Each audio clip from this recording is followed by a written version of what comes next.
Mine says recordings hasn't It should say we're uploading live now. recordings. Okay, do you see we're live now? Oh, you're counting on yours, yes. Yes. Okay, so I'm gonna go ahead and play our intro and then we'll get started business as usual.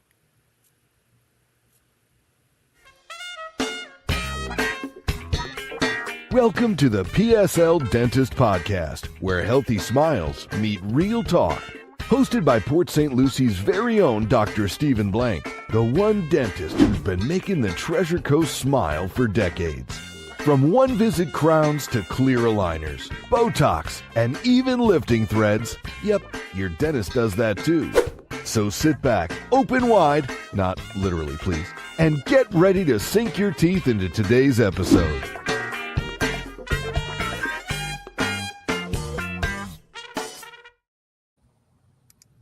Small strategic cosmetic treatments can create big changes.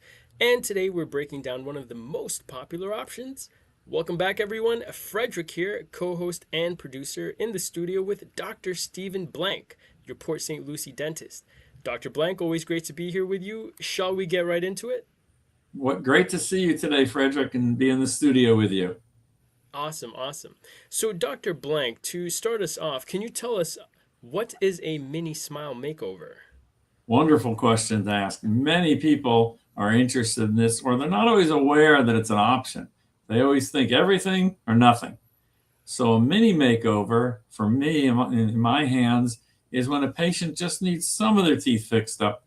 Typically, we're looking at the middle 4 teeth on the top, or sometimes on the bottom as well. When I do a mini makeover for a patient, we're not trying to change the color of all of their teeth. We're trying to do something to make the front 4 teeth look better, have a nice natural appearance, but blend in with the rest of the teeth. If I did 4 front teeth in bright white and everything else wasn't, it wouldn't look very good.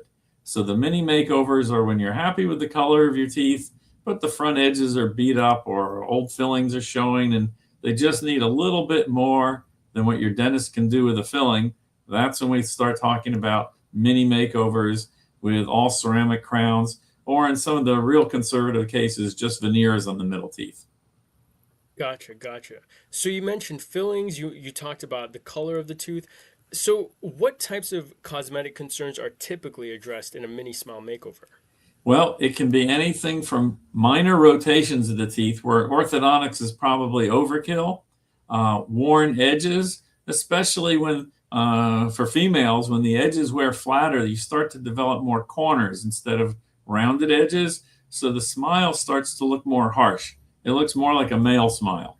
And they don't know why they look different, but some people might think, that person's always grumpy. And it's not grumpy, it's a flat smile with teeth that are more worn. But to lay public, they don't know that. They just go, that person doesn't look happy. So some worn teeth, rotated teeth. When we had past cavities and things as a teenager and they had bonded fillings at 15 and then again at 25 and maybe now they're 30 or 40 and their fillings are getting dark again and they're just not doing the job. So a new filling might not look so great. It's better than a hole in a tooth, but they want to take it up a notch and have a tooth that looks more ideal. So that's Gotcha. what we're looking at. Gotcha. And how does this approach differ from, say, a full smile makeover? That's a good question, because on a full smile makeover, we have more goals that are involved. Typically, we're doing a lot of teeth, or maybe almost all the teeth, and we're doing that because they're worn out. So we have patients where their eye teeth, the cuspid teeth, are worn flat, and instead of chewing where they use that as guidance for biting, they can chew more like a cow in big flat circles because their teeth are just worn away. And the more they wear, the more they wear down other teeth. So it becomes a cycle where they're trapped on the backside of good function. So that's a full makeover when we need to do things like that. On the mini makeover, we're looking at posterior teeth, all the big ones in the back, that are still essentially good teeth with good sharp edges, maybe a little bit of wear, but not much. And they just need that cosmetic tweak on the front. And a lot of people will tell me, I'm doing this because, I sit close to other people at work, or I have a one-on-one job where I'm interviewing people or talking with them, or I'm in sales, and I just don't like the way I come across when I smile. Or their next reunion is coming up, and they just want to look like they did before, not the worn-out smile. Imagine that. Yes, yes. Wow. So when you're doing these mini makeovers, what treatments are most commonly included? Like, bonding, whitening, contouring, or anything else? Yeah, the difference in bonding and ceramic restorations is like day and night. The tooth-colored bonding materials are wonderful to fill in cavities on the top of a back tooth, or even little spaces between the front teeth if we have a cavity there.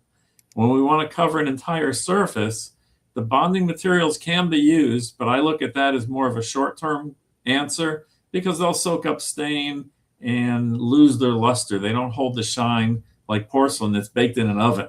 It's the difference of like plastic versus glass.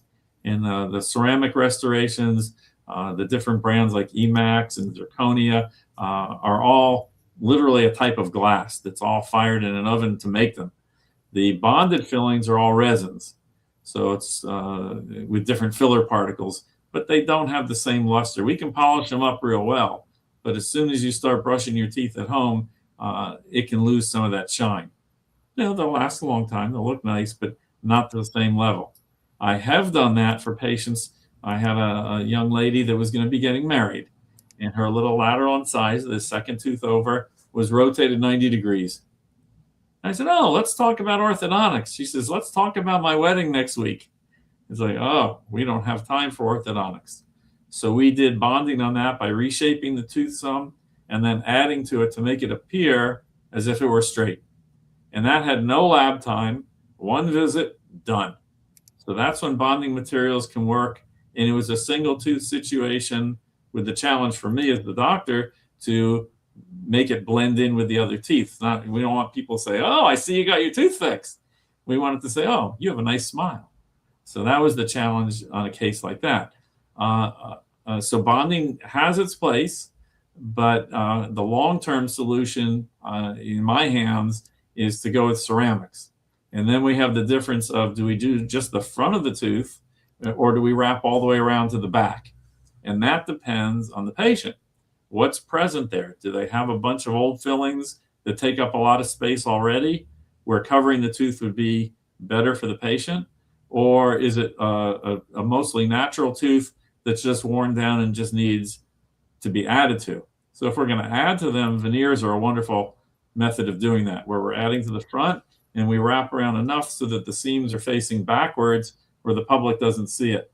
But with the part where you put your tongue up top on the inside, that's still your tooth on a veneer.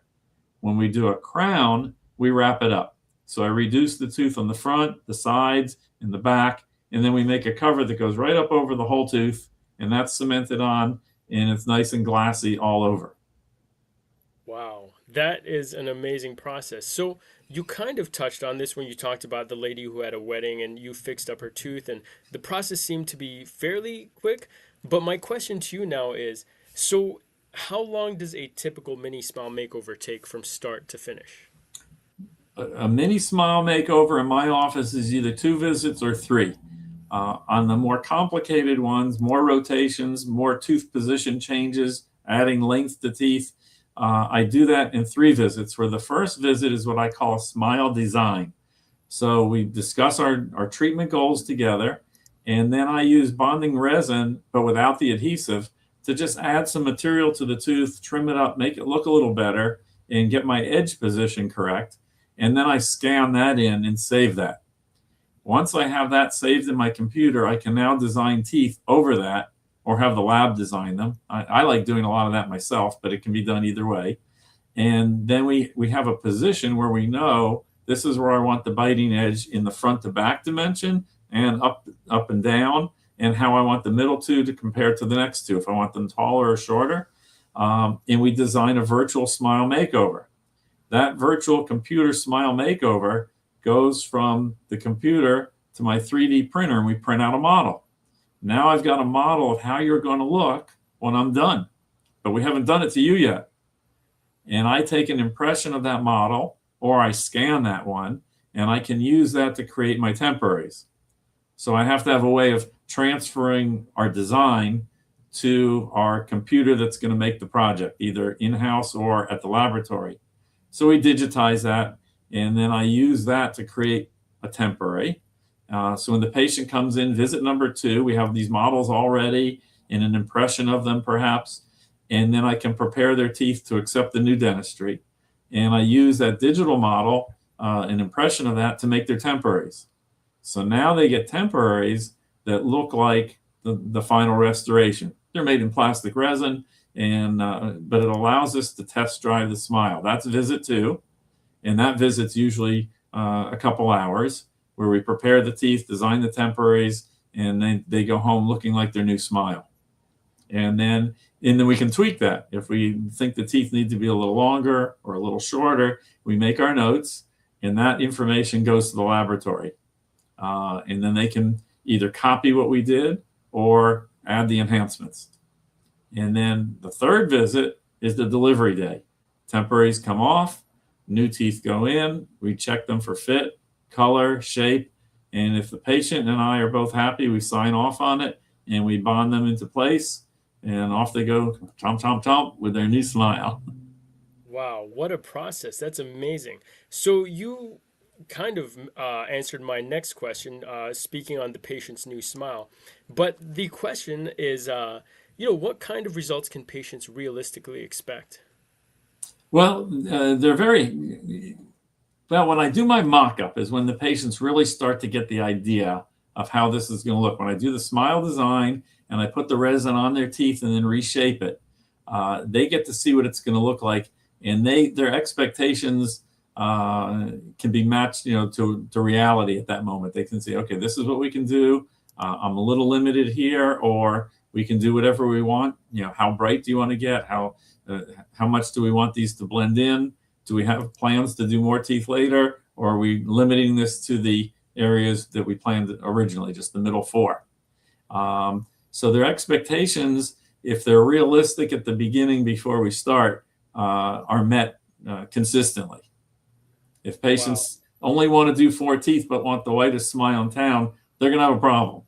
That's when we have to have that heart-to-heart at the beginning that this is not going to work well. We see that with new people in the news media. They get their front 4 or 6 teeth done, and that's all they can either afford or think is needed. And then they go on the air and smile big, and everything back here is dark, and it looks like they're missing their back teeth. And they were just fine before, but when you put Snow White in the front, it makes the back ones disappear. And they come back and you can see when they've gotten the rest of them done. This is what dentists do when we watch the news. We look at the teeth. Like your smile is a great one. Thank you. Appreciate that. And that was some really good info. So with all that said, I do want to ask, who's the ideal candidate for this type of cosmetic enhancement?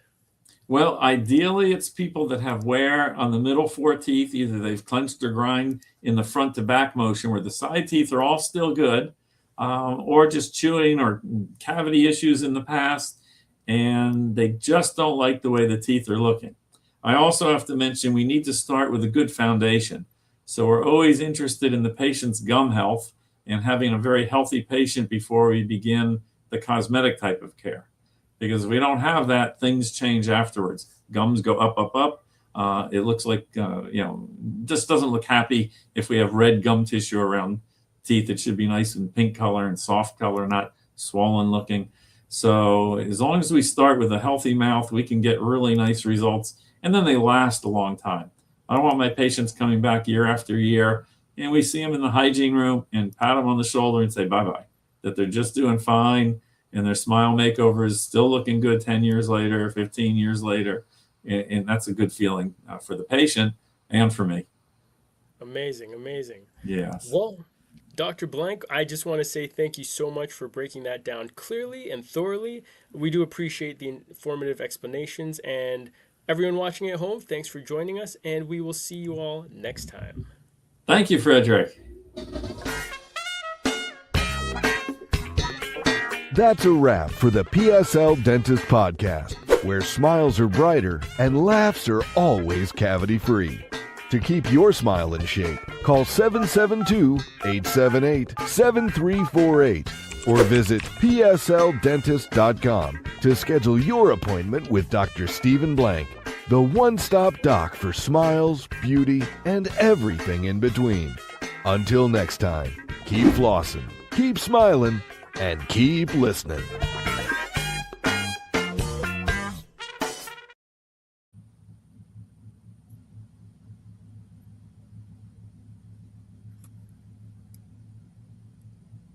Okay.